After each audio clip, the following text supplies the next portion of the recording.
Hello, this is a quick video to show you how to attach your DCI risk control adapter to your DCI air water syringe. So this is DCI air water syringe.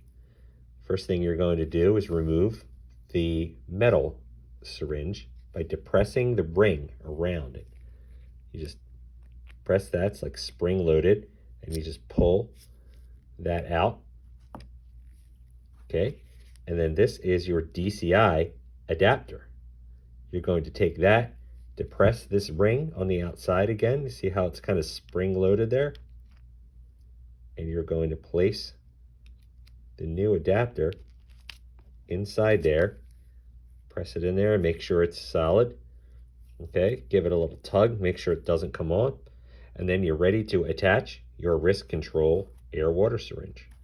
As you can see, we have our bayonet style. You're going to look for this little notch right there, and you're going to line that up with the notch on your risk control tip, and you can see how it rotates in there. And then you want to make sure that's nice and snug. You can bend the tip then, and you're ready to go.